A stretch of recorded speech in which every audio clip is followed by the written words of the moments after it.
What's up, YouTube? It's your boy Dermy Wormy. I'm coming at you with a real quick video, and like I do most of my videos, I like to do a little story at the beginning.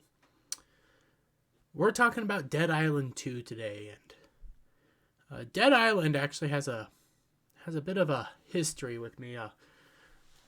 I wasn't allowed to have a whole bunch of games growing up, and now that I'm older, I can have some more games and do stuff with my own money the way I see fit.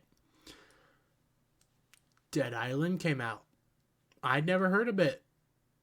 I ended up playing it at a friend's house, and it was a fun game. Very, very violent zombie game that was just loads of fun. It had, from memory, because it's been so long since I last played this game, almost 11 years since Dead Island actually came out. It's been a while, and I have tons of good memories. But it was very creative. It could do a bunch of really cool stuff playing the game, and I can still remember that opening song, Hoodoo You Voodoo, word that I'm not going to say right now. But anyways, I really enjoyed it. I never really thought they would actually make a Dead Island 2 video game or anything like that, but I guess we are, and Bounty on Comics has this little bitty. Dead Island 2 developers took advice from Diversity Council in order to avoid stereotypes that could be deemed hurtful. All I gotta say is,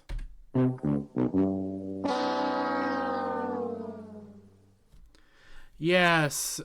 And I'm doing some research. We're gonna go into some of the research I discovered on the developers of Dead Island 2, which is Dambuster Studio, and who the heck they are. Because in doing some research, the original studio for Dead Island was Techland, and so the game's traded hands since. But it gets interesting. Anyways, we'll get into the story. Developer Dambuster Studios revealed Dead Island 2 was created with their, that's the key word there, their Diversity Council, offering advice to avoid hurtful stereotypes. The loadout art director Adam Olsen, who explained that while there will be stereotypical characters, bodybuilders, zombies hanging out around a beach, for example, the lampooning of Los Angeles was done after speaking to the company's Diversity Council. So, and Bounty on Comics does an interesting thing, and if I can get, well, we'll get into it, but this is not like a third-party diversity thing that like Square Enix brought, which Bounty on Comics so rightfully mentions that Square Enix has their own, has a third party come in. No, this Diversity Council is in-house at Dambuster Studio. But Dambuster Studio has connections to another video game that just came out, and we're going to get into that. Note, just a little hint, that game bombed. Back to this, though, and back to Mr. Adam Olsen. It was really interesting. It was a really interesting exercise trying to break down what makes something LA. Well, I would say shit on the streets, homeless camps, things like that. But no. And what stands out truly unique LA experience. Again, shit on the streets, homeless camps, drugs, blue-haired land whales, things of that nature, Antifa. We were very cautious to take anything that would feel like hurtful stereotypes, and that's why in the studio we have a Diversity Council that helps us understand whether we've pushed something too far. Basically,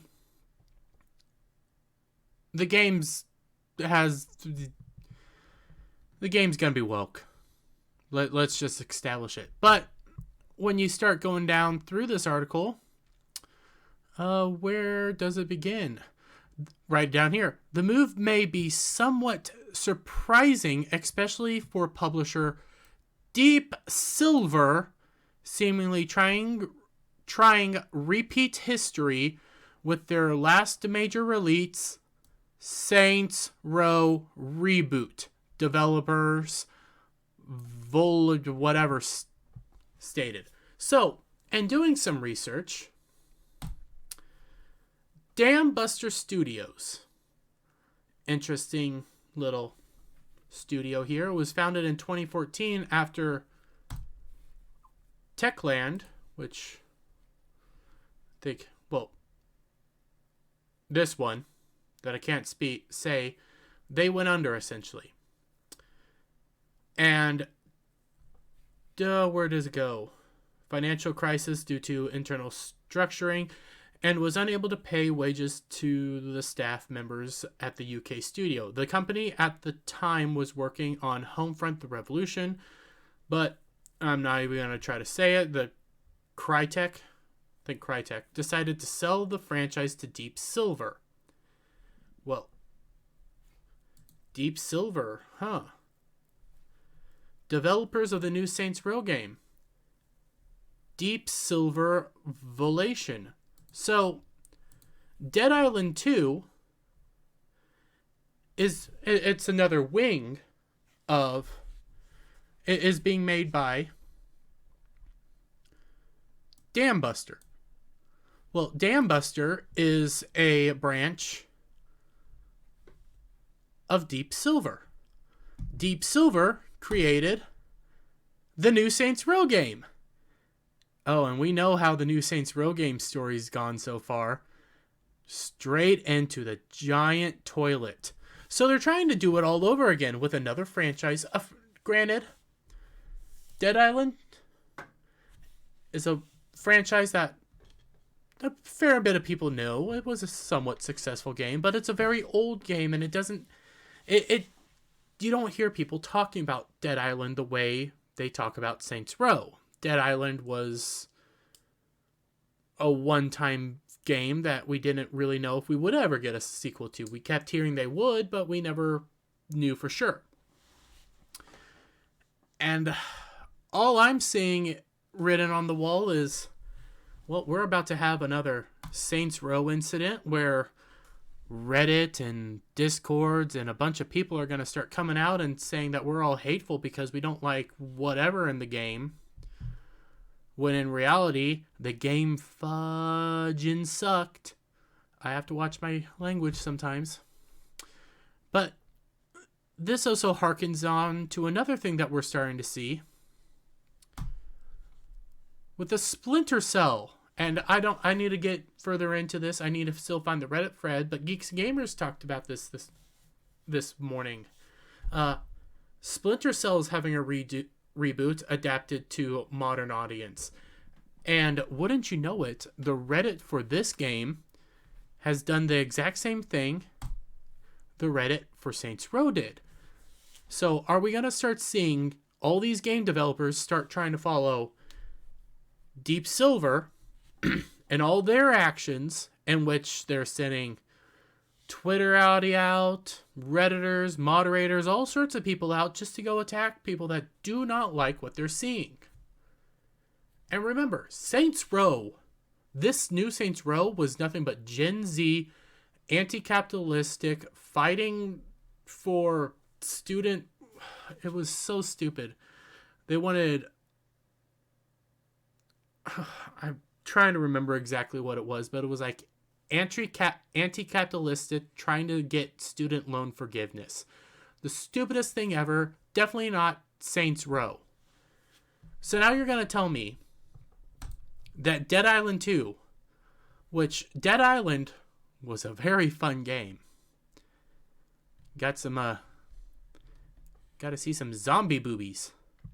Got to see some interesting things. And you got to do some very offensive things for modern standards in that game. But you're telling me that you're now taking away what made Dead Island, and not a generic zombie killing game, and you're just going to do what you did to Saints Row.